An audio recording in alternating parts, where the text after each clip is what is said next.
Hello, everyone. Welcome to today's webinar. We're going to be getting started in just a few minutes here. While folks are getting logged in, I'd love to tell you about some upcoming other webinars in addition to this one. Next Wednesday, October 19th, we will be having a free webinar with Katrina Kernan of the Rocky Mountain Center for Occupational and Environmental Health, and that will be on research to practice via ergonomic research methods. On Wednesday, October 26th, will be a webinar with the California Labor Lab and Annie McClanahan, PhD, on sweated labor, gig work, essential work, and the wages of service. On Wednesday, November 2nd, we'll be joined by Mike Flynn, who will be talking about work, health, and inequity towards a comprehensive approach to work as a social determinant of health. And our next industrial hygiene ERC webinar will be on Tuesday, November 8th, and that will be with the Midwest Center for Occupational Health and Safety and Andrew Floater. And the topic is assessment of chemotherapy drugs in occupational settings. For more, you can visit us online at coeh@berkeley.edu/about-CE. And on behalf of education and research centers throughout the country, we're pleased to present the Industrial Hygiene webinar series. This is a collaborative effort on behalf of each ERC's continuing education program and aspires to provide access to current research supported through NIOSH ERC programs. We appreciate you being here with us today. Today's webinar, Fine Particulate Matter Exposure from Secondhand Cannabis Bong Smoking, is brought to you by Patton Nguyen, MPH, ASP, and the Northern California Education and Research Center for Occupational and Environmental Health. Few housekeeping items before we get started. You'll be muted during the presentation. If you'd like to ask a question, please enter it into our online Q&A box. This is different from the chat. The Q&A box makes it a little bit easier for us to keep track of which questions have been asked and answered. And we'll save time at the end of the presentation to address as many questions as possible. And all participants who logged in with their registration email today for the full live presentation will receive an email tomorrow with a link to an evaluation form that will qualify you for a certificate of completion with one continuing education contact hour. Once the evaluation is completed, you'll be able to access and print your certificate. And without further ado, it's my pleasure to welcome our presenter today, Patton Nguyen.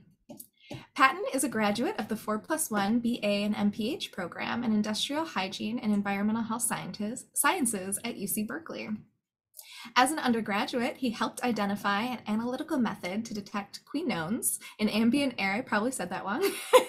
In ambient air as a part of the Children's Health and Air Pollution Study. In 2017, he became UC Berkeley's inaugural Smoke and Tobacco-Free Fellow as provided by the UC Office of the President. He worked closely with University Health Services on a campus smoke-free campaign, while also completing an honors thesis on novel research on secondhand cannabis smoke in the Bear Lab. After graduating, he continued his ambient air pollution research and completed a capstone comparing exposures to polycyclic aromatic hydrocarbons and ketones in cities in California and China. He was awarded the Center for Global Public Health Research Fellowship and completed a summer 2019 practicum in Vietnam, working with an NGO and government agency to conduct qualitative research to support workers' rights and help improve working conditions. Patton now works at IBM as an industrial hygienist and safety professional, leading business continuity and employee health planning. His research and interests include secondhand cannabis smoke, ambient air pollution, toxicology, and workplace health and safety. Thank you so much for joining us today. We're looking forward to your presentation. Thank you, Michelle. I appreciate it. So please let me know if you see the slides or if you don't see the slides, because I can't tell what you all are seeing. We all see it. You are good to go. Okay, perfect. So thank you all, and thank you so much for that intro. I really appreciate it. So today's presentation will be about fine particulate matter exposure from secondhand cannabis bong smoking. And so I'm really excited to tell you more about the study that we completed and was published in JAMA Network. And so this presentation follows the recent publication, and I highly encourage you to read the full article and the supplementary methods for more information. And when we published this article, you would think that a lot of research has been done on cannabis, but that's actually not true. And so what I really want to share with you all is kind of give you more details on what we did. And we tried to do that when we got media coverage, right? And so as soon as we published our study, we received much media coverage because not much has been done. And I really wanted to help organize this talk with you all to give you more details on how this was conducted, because this is a one-of-a-kind research study, and cannabis secondhand smoke is a difficult topic to study. So hopefully we can curate more interest in the research community and stimulate more discussion around this topic. And so different news articles, city papers, online articles, and then TV news, as well as abroad in Asia and other countries have spotlighted this type of research. And hopefully you all get some interest in it and hear more about how this was done. And please send any questions that we can answer at the end. So there are 3 learning objectives for you all. First, we want to discuss cannabis smoking trends, including social cannabis bong smoking in homes. Secondly, we want to compare PM 2.5 exposure from social cannabis bong smoking to air quality standards and previous studies on tobacco smoking in homes. Thirdly, we want to summarize home second cannabis smoke and secondhand tobacco smoke to understand the potential health risks of social cannabis bong smoking. To start, recreational cannabis smoking is becoming more common, and many states are in the process of legalizing or already have legalized cannabis for recreational use. As a result, almost 1 in 3 Americans now live in states where cannabis is legal. And so as legalization continues, so will cannabis use and the proliferation of secondhand cannabis smoke. More states are now putting it on the ballot to legalize. And I think it begs the question, right? What are the concerns with more and more secondhand cannabis smoke? And so there are many methods to smoke cannabis, and smoking can produce pharmacological effects as fast as 5 minutes, whereas eating cannabis usually takes around 30 to 45 minutes longer to produce the same effects. Now, I'll go through a few of the popular methods, such as the blunt, where tobacco is substituted for cannabis, and similarly, a joint, which is cannabis rolled in hemp paper, and then another method, which is the hookah, also known as a water pipe, where cannabis is mixed with tobacco, or is just tobacco, burned with charcoal and bubbled through water prior to inhalation. Along the same lines of bubbling through water, the bong is another popular method. And so our research will focus on bong cannabis smoking, where only cannabis is smoked. And this smoking method is recreationally used in many college environments and popularized for its ability to provide a smooth and clean hit to users compared to other smoking methods. So what essentially happens is a cannabis smoker will have a bong, and they'll pour water into the bong, and they'll burn cannabis through the pipe opening on the left of the picture here. And what happens is as they burn the cannabis, they put their mouth at the top of the bong, and then they inhale the smoke and breathe it out. Inhaling of the smoke is considered mainstream smoke, and exhaling is considered secondhand smoke, which also contains the burning of the actual cannabis in the pipe piece of the bong. And so we'll be focusing on bongs. So looking at California, cannabis smoking is prohibited in restaurants and bars, not allowed, similar to where tobacco is not allowed, and illegal near schools or around youth. Essentially, cannabis is illegal in most outdoor and public spaces, but it is legal on private property. And with all of this in mind, if there's no other places to smoke, people can end up smoking cannabis in their homes and potentially expose others to secondhand cannabis smoke. Secondhand cannabis smoke, again, is the smoke exhaled by a smoker and breathed in by another person. So in this picture on the right, you can see that the person is exhaling secondhand smoke, and the person to the left of them is exposed to this secondhand smoke. So let's assume that this is an apartment. Well, notice the vent in the back of the person on the left.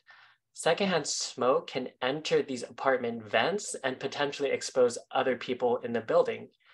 And this can expose non-smokers, such as children, elderly, and vulnerable communities living in the same apartment building. And similarly, in a home, a cannabis smoker can be smoking in one room and potentially expose non-smokers in other rooms due to this infiltration effect. In cannabis smoking lounges, workers are exposed to secondhand smoke as an occupational hazard. But many people don't see the dangers of cannabis secondhand smoke.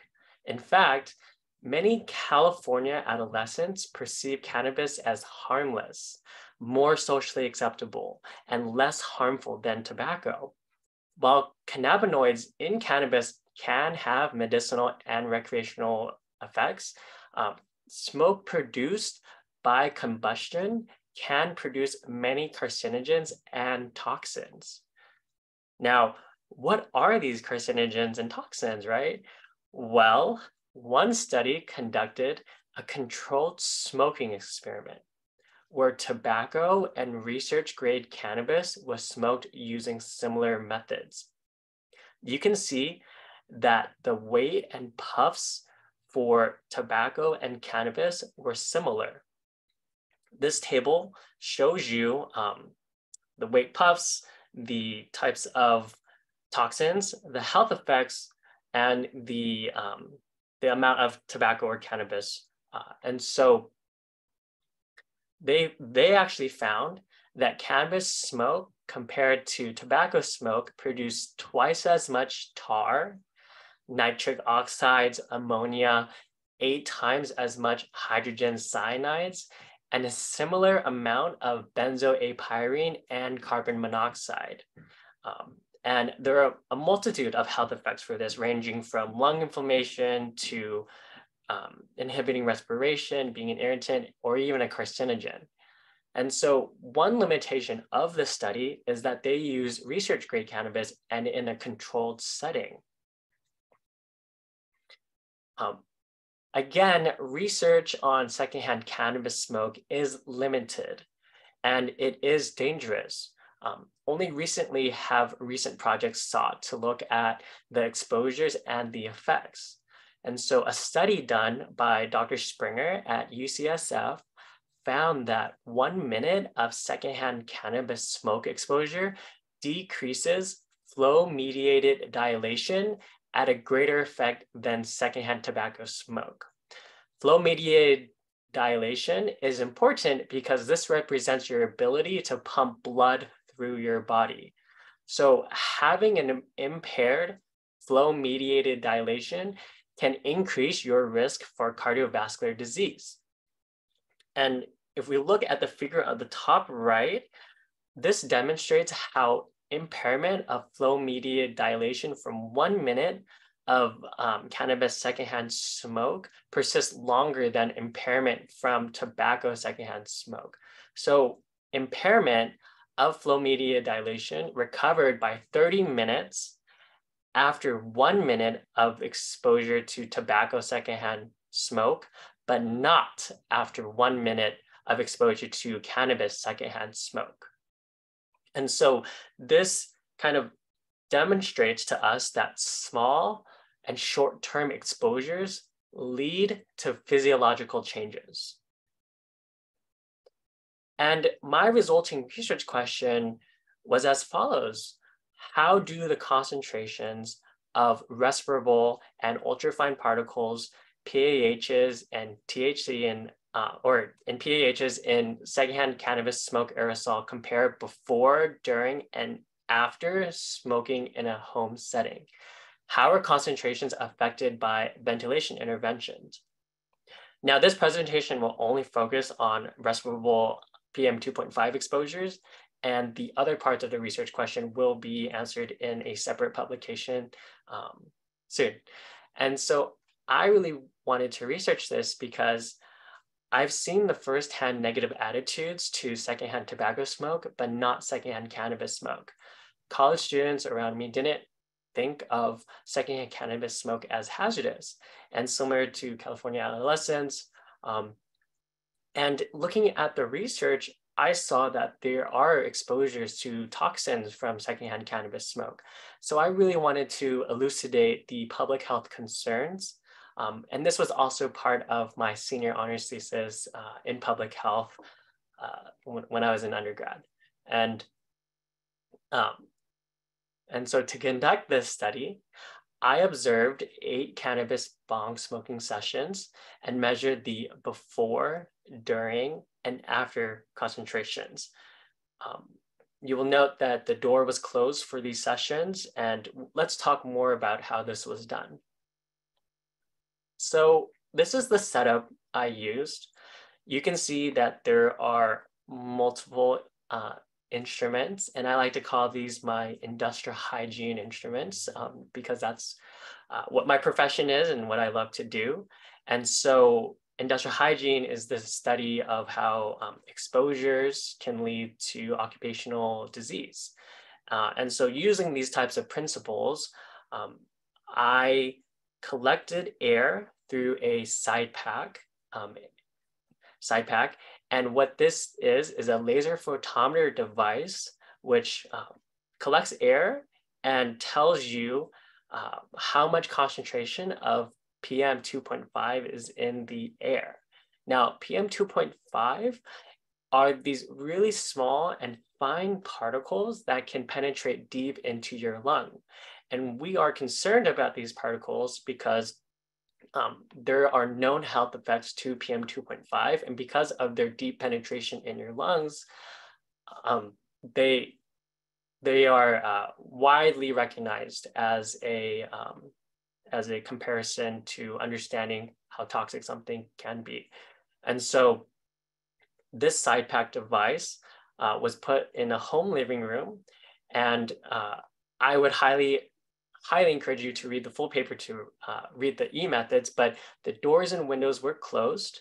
And we are preparing a second paper that hints at the other devices used in this study. And so in the home conditions, there were around 5 to 8 bowls of cannabis smoked under the smoker's own volition. I want to stress that there was no interaction with the smokers. There was no control over what they smoked. They smoked this is a real world scenario, right? There's no direction from the researchers. And so the side pack simulated a seated bystander and was placed on a table close to the secondhand cannabis smoke source. The windows and doors were closed. And again, there's no instructions or limitations by the researchers. And this room was approximately 20 meters squared. And so here's the map of the area that was measured. And so you can see that in this apartment, there's a front door that was closed, and then a sliding back door. There's the bong source, the wall vent that was not used or not observed to be used, and the kitchen as well as bedrooms on the side. And so what we did was we also collected air through a pump and collected the air particles on this filter. So you can see in these pictures that there's a pump called the Gilair 5, And so a tube is attached to that pump, which attaches to these two filters in that picture down there. And so you can see the filter, that cassette that has the blue dot on it is a filter that has not been used yet. And then when we collect measurements, after smoking finishes, most of our filters had this visible discoloration, as you can see in the filter cassette that is labeled red with a red dot. And so you can see it's a little bit brown.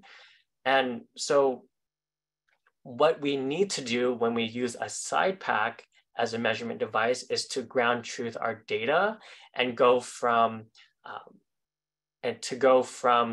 the electronic readout using the laser photometer device as a side pack to actual air concentrations using this filter. So what does that mean? Well, that's using a con balance for gravimetric sampling. And I'm going to show you this video so you can learn a little bit more about that.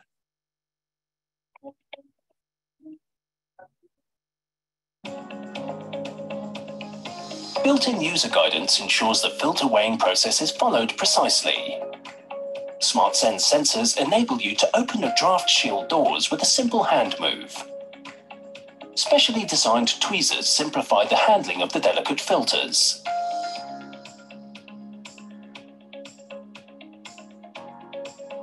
The anti-static kit neutralizes any electrostatic charges present to ensure the true PM weight is measured.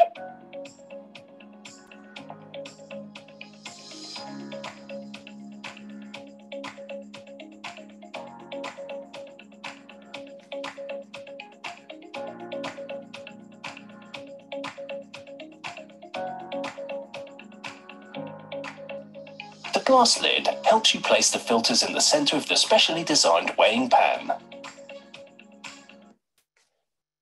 So in that clip, that's essentially what I did was equilibrating these filters in a conditioned room and using a con balance to measure the filters before I sampled with them. And then after I sampled with them, equilibrate them in the same conditioned room, and then weigh them after sampling to understand exactly how much weight or particles were collected in the air. And so by doing some industrial hygiene calculations, we can go to a gravimetric correction factor based on the weight of that filter after smoking finishes, and then the concentrations detected by the side pack. And so our correction factor rounded to 0.27, and this is comparable to cigarette smoking as a correction factor according to a previous study published. And so going into the results, this graph displays the results of the PM 2.5 background concentrations before bong cannabis smoking in the home. So the left y-axis of the graph displays the PM 2.5 concentrations in microgram per meters cubed, starting from 0 to 100. And the x-axis represents the time in minutes. So you'll notice that the x-axis demonstrates negative time. Well, this is because 0 on the x-axis represents the start of cannabis smoking. And so background concentrations start 60 minutes before active smoking starts. And so that's why we have negative time. The HS at the bottom represents the household smoking session for 8 total sessions. The red line is the EPA standard at 35 micrograms per meters cubed. And the black line is the average of the 8 sessions. The average background PM 2.5 concentration of all 8 household smoking sessions was 19 micrograms per meters cubed. Now let's move to the during smoking concentrations. So this graph is a continuation of the previous graph and displays the PM 2.5 concentrations over time during active cannabis bong smoking for all 8 household smoking sessions. You'll notice that the y-axis this time represents the same PM 2.5 concentrations in micrograms per meters cubed, but the range is much larger, starting at 0 on the bottom, up to 3,000 micrograms per meters cubed at the top of the y-axis. The x-axis represents the time, where 0, again, is the start of active cannabis smoking and goes up to 170 minutes of active bong smoking in a single session. And so we can look at how during the first 10 minutes of smoking, the mean PM 2.5 concentrations increased to 410 micrograms per meters cubed. After 15 minutes to 570 micrograms per meters cubed, which is more than twice the US EPA hazardous air quality threshold at 250 micrograms per meters cubed. And the hazardous air quality threshold is related to the AQIs for PM 2.5. And we'll talk more about that as well. So going, as time passes, right, after 30 minutes of active cannabis bong smoking, concentrations went up to 1,000 micrograms per meters cubed.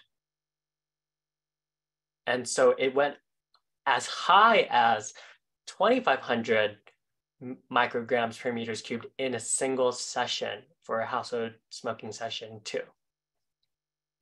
And during the entire 2-hour smoking sessions, the mean PM 2.5 concentration was around 1,300 micrograms per meters cubed. And so when we look at the active bong smoking and just look at the individual household smoking sessions for all 8 of them, when we look at the peaks, you can see now the dots are the peaks of each session.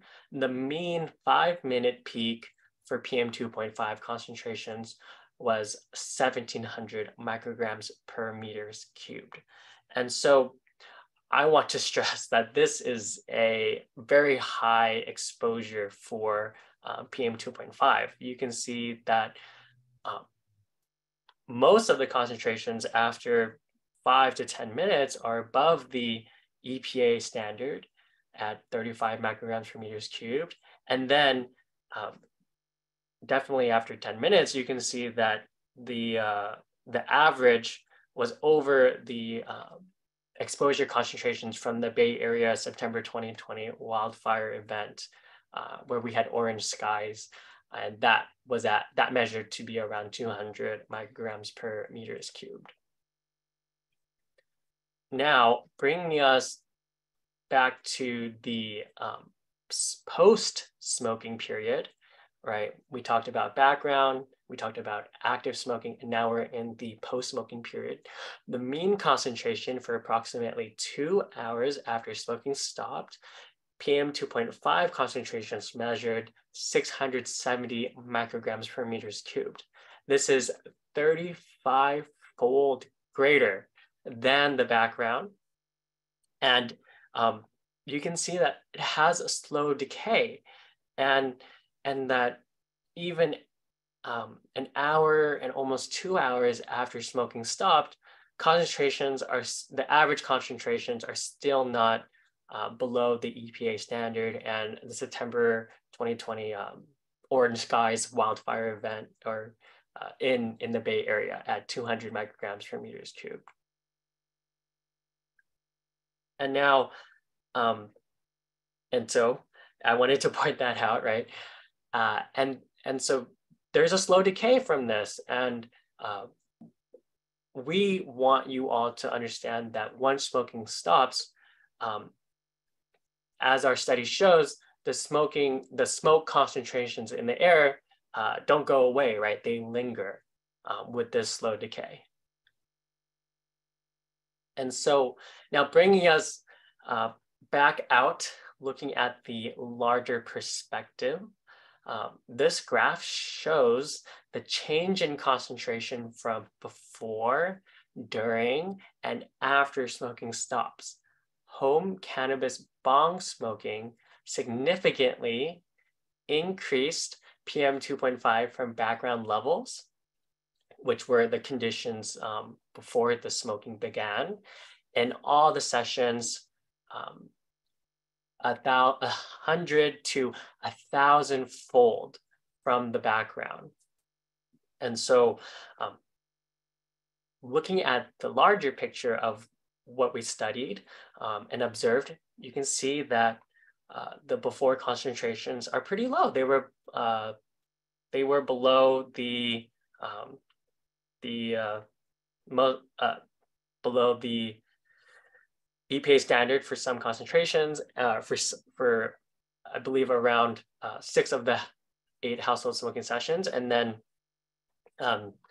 as smoking started and continued, you can see that there's a sharp and increase in concentrations over time. And once smoking ceased, there's still a slow decay. And now I just want you all to remember that the doors were closed, the windows were closed, so and the vent was not observed to be used or on or anything like that. And so this is a real-world scenario where people are just socially smoking cannabis using a bong. And now looking at comparing cannabis secondhand smoke to tobacco secondhand smoke, this table in our paper compares how different smoke sources with similar sampling methods and times led to concentrations of PM 2.5 for this study, and then 2 other studies, Sherston et al. 2021 and Acevedo Bolton et al. 2014. And so the concentration during smoking increased to a mean of 1,300 micrograms per meters cubed. And if we do some quick math, right, cannabis bong smoking in the home generated 4 times greater PM 2.5 concentrations than cigarette or tobacco, hookah, water pipe smoking. And so our study and the Sherston et al. Study was done in California homes. And then Acevedo Bolton was done in New York, New Jersey, and some Connecticut homes. And so all our studies were in the primary room of where smoking occurred. And so in the Sherston study, participants were asked to smoke as they normally would and asked not to smoke 4 hours before sampling. And so I wanted to take the mean concentration that we observed in our study, 1,300 micrograms per meters cubed, to understand, well, if you're just smoking, during that time frame, what would your mean PM 2.5 exposure daily concentration be? So what would your exposure be for the entire day? So this is the daily time-weighted average equation we used, where CS is the mean PM 2.5 concentration during smoking.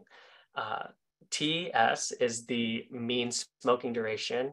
CI is the average concentration post-smoking decay. The TI is the post-smoking decay time.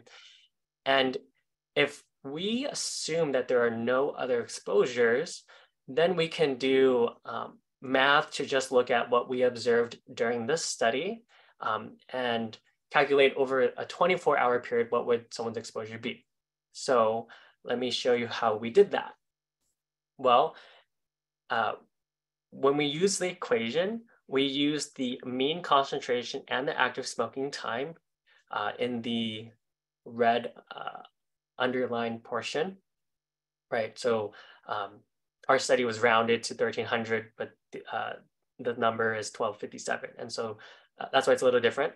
And if we add the concentrations, the mean concentration and the post-smoking times for the first half hour after smoking stopped, which was 1460 micrograms per meters cubed times half an hour. We add that to the next half hour, the third half hour, and then the fourth interval, which was 20 minutes up to 110 minutes. We divide that by 24 hours, and that's how we get a daily time-weighted average of about 200 micrograms per meters cubed. So if one assumes the exposure concentrations were at the mean levels observed, a single home smoking session with no other exposures would generate an estimated mean daily concentration of 200 micrograms per meters cubed that greatly exceeds the average in cigarette smoking homes, non-smoking homes, and the US EPA daily standard.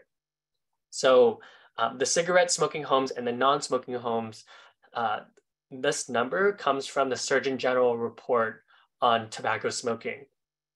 And so that's where those numbers come from. And it's also part of the Lederer and Hammond et al. Study. And so when we look at PM 2.5 air quality index standards, again, the daily TWA is around 200 micrograms per meters cubed. And if we look at the AQI categories, which is related to how safe is the air right now, I think if you during spare the air events or during wildfire events, there will be alerts that tell us, hey, don't go outside. It's in the hazardous or the very unhealthy category, especially when we have like a large wildfire, a city over or something, right? And so if we just look at, well, the breakpoints, the 24-hour average in micrograms per meters cubed of the very unhealthy category is approximately ranging from 150 to 250 micrograms per meters cubed. Well, our daily TWA was 200 micrograms per meters cubed. So that would put us in a very unhealthy air quality index score in someone's home. And I want to point out that fine particulate matter, PM 2.5, has been well studied, and there are adverse health effects that are well established. And so exposure to PM has been shown to cause premature death, reduce lung function, and increased mortality from lung cancer and heart disease.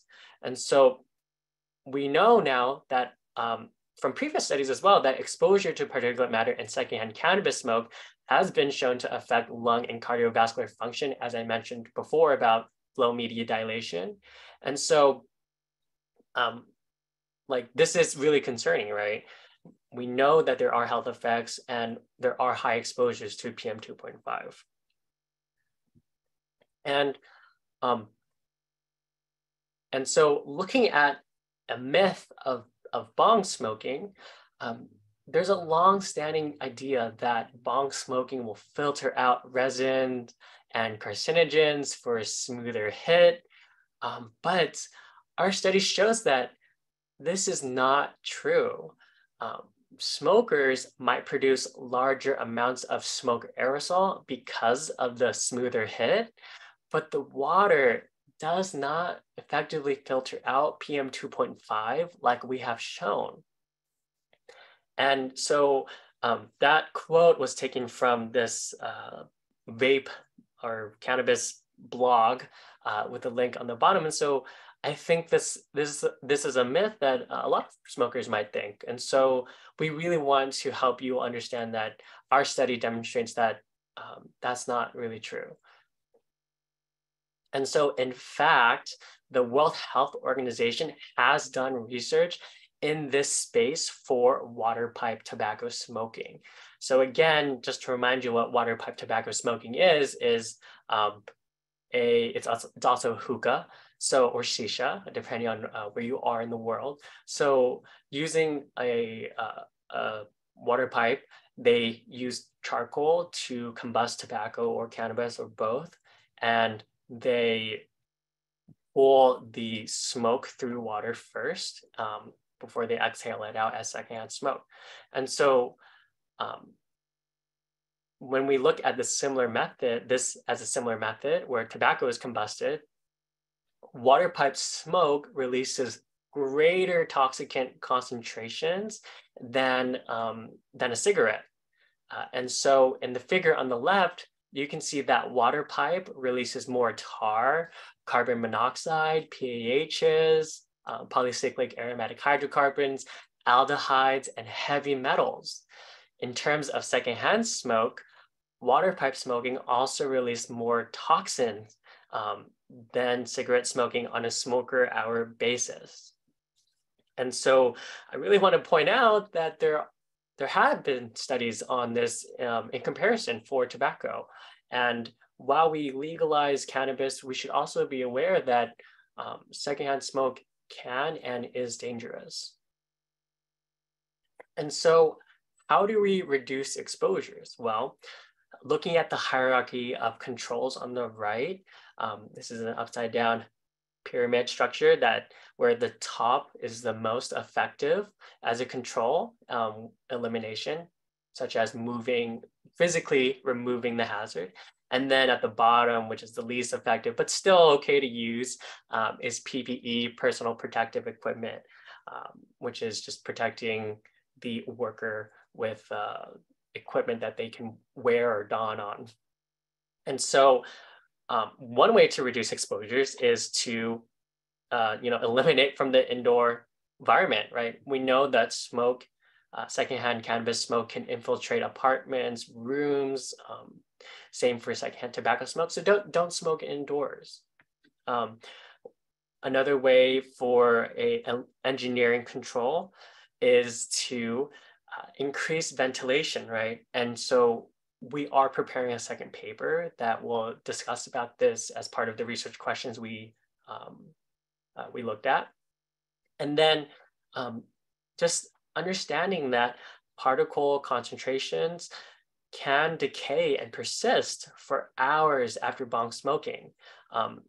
In one of our household smoking sessions, even 12 hours after your smoking stopped, concentrations were still not below the EPA standard. And so just knowing that, hey, if someone is smoking in their home and then they stop smoking, but doors and windows are closed, like we observed, well, if a child is coming home from like soccer practice or swim game or something, or they have elderly people coming later, or someone that's immunocompromised, right?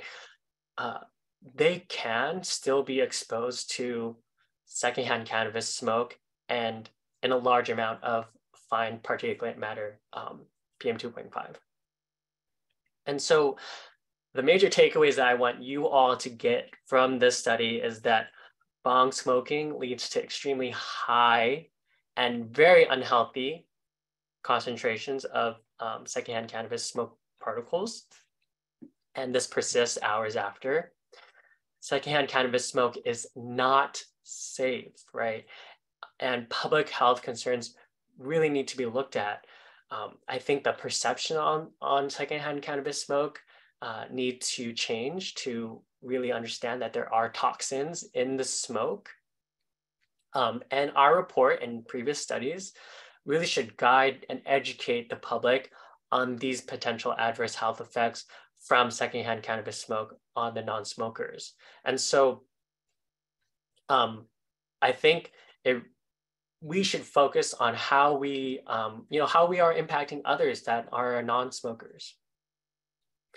And so that's the study and that's the presentation. So I really want to acknowledge everyone that has helped me in my growth and also in the study itself, right? I really appreciate all of the folks mentioned here and our funders as well for providing us the financial ability to conduct this research as well. And shout out to the Bear Lab. And thank you, everyone. If you have any questions, I think now is the time, but also please connect with me, send me an email. It is hemp@berkeley.edu, and also connect with me on LinkedIn.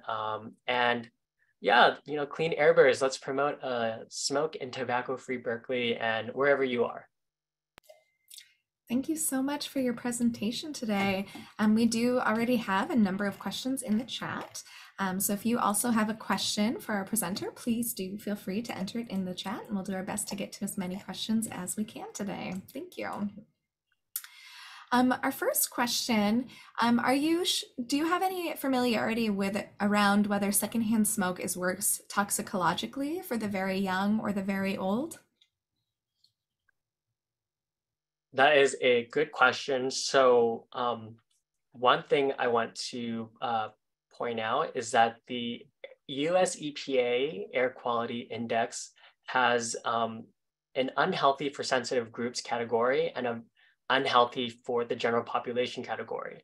And the sensitive groups category calls on children, elderly, immunocompromised folks. And so if you are immunocompromised or if you have a weaker immune system or developing immune system, I believe the particulate matter from secondhand smoke or secondhand cannabis smoke can lead to more toxicological effects. And the EPA has actually done a large study on this, revising the breakpoints for fine particulate matter. So I would highly just suggest you go read there. This study focuses on the PM 2.5 that we found in secondhand cannabis smoke and less on just the general physiological toxicology.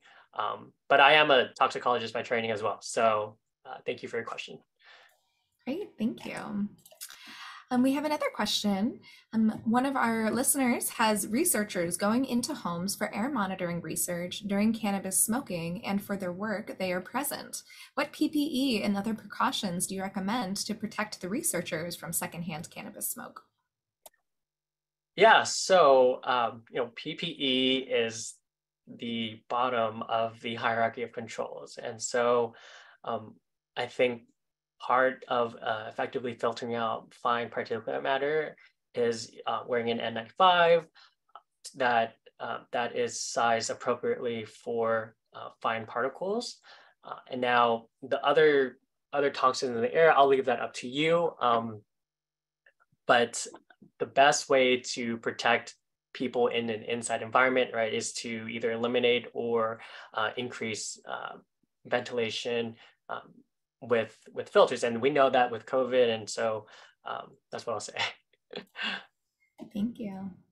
Are you aware of any plans to educate youth and young adult populations regarding the risks of secondhand smoke of cannabis? That is a great question. I invited all my friends who are, I guess, young adults to attend this presentation. Hopefully they'll share with their friends and family. I'm also actively trying to, provide more publicity around this topic. And so that's what we're hoping to do with this presentation and with the Clean Air Bearers campaign that I did on campus. As part of this logo that you see, I actually made some stickers with it. So yes, that is a goal. And reach out to me if you have any opportunities, and I would love to help share my knowledge with more folks. Thank you. And we do have some questions around the study itself, so I'll bunch those together. We have a few. The first is, did you measure the particle size distribution in the room? Were there more micron-sized particles, submicron particles, or ultrafine particles? Okay, that is a great question. And so this study only focuses on PM 2.5 measured by the side pack, but we are planning another publication that goes into your question. Thank you. Another question on your study design. It appears that you had 8 smoking sessions occurring within the same room over a period of 170 minutes. Is this correct? And is the generation of smoke equivalent to that in comparative tobacco studies?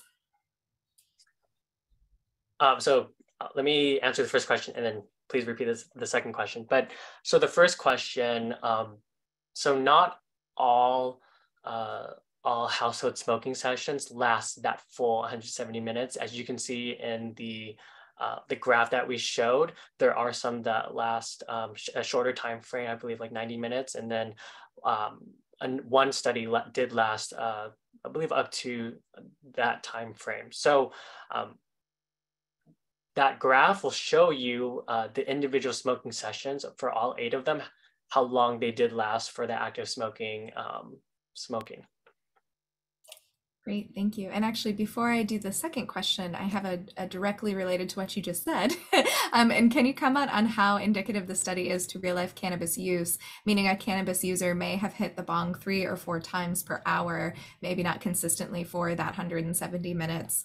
Do you have any information about, what they might have been doing during those smoking sessions?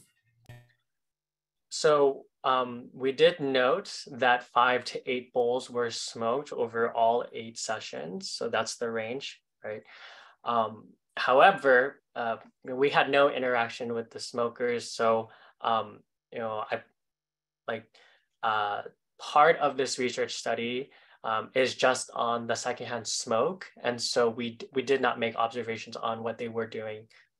So the tricky part of it is cannabis is difficult to study. And so we focused on the smoke pertaining to cannabis. Thank you. And then again, in this kind of similar thread, is the generation of smoke, for example, a 170-minute session and unknown grams of cannabis, equivalent to that in comparative tobacco studies?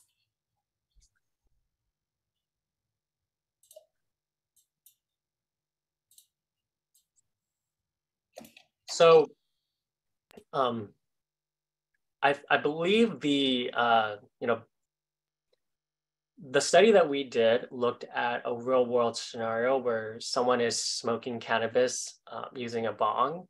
And so when we look at how cannabis is smoked, I think the larger question is, well, how is cannabis socially smoked in a social recreational session versus a cigarette being smoked recreationally? And so in the study that we did compare, we did have similar, no interaction with the smokers, no control over what they were smoking or asking them what to do. So I would say that our study really does represent a real world scenario of because it is a real world scenario of how cannabis is smoked. Thank you. And when comparing the levels in the other studies, did you compare sample distance to the smoker? No, we did not look at that. Our measurements were taken at the same distance for all 8 sessions. Thank you. And a couple of questions on your future research. Are you planning to study exposure concentrations from other forms of smoking? I think that is a great question. Thank you for asking. I think that, with more time and money, I would love to study more types of smoking, right? So if you have a funder that's looking, reach out to me. My email is right here. Awesome. And a kind of a follow-up on that, someone was wondering specifically about evaluating smoke from vape pens. Yeah, so there are more studies coming out on cannabis vape pen exposures. And so, look in the literature. They do have studies for that. At this time, we're focusing on the bong cannabis smoking. Thank you. And was getting human subjects approval difficult for this study? So because there was no interaction with the smokers and the observations were on the room itself and not, of smokers, the UC Berkeley IRB review did not require us to have a human subjects review with them because of that. And so, yes, though, getting human subjects review is very difficult for cannabis because it is a Schedule I drug and there are, federal requirements for that. But our UC Berkeley IRB did not require that because we were just focusing on the room conditions itself. Thank you. And are you able to speak to why the level of PM 2.5 might be so much higher for cannabis versus tobacco? I think one of the myths, right, for bongs is that it incorrectly filters out toxins, allowing users to produce a smoother and cleaner hit. And so I think my opinion on that is that people might be smoking a bong and producing larger volumes of aerosol because it's just easier to hit. And so that could be one reason why. And I think we should look at how other methods of cannabis are smoked. I think more research should be done on that. Thank you. A comment and a question. Great presentation. I learned a lot. How much do we know about how air pollutants get into the lungs? Is there such a thing as third-hand smoke, where particulates get suspended in the wall or fomites or sofas, and then people get exposed many months later in the same enclosed room? Yes, so thank you for your question.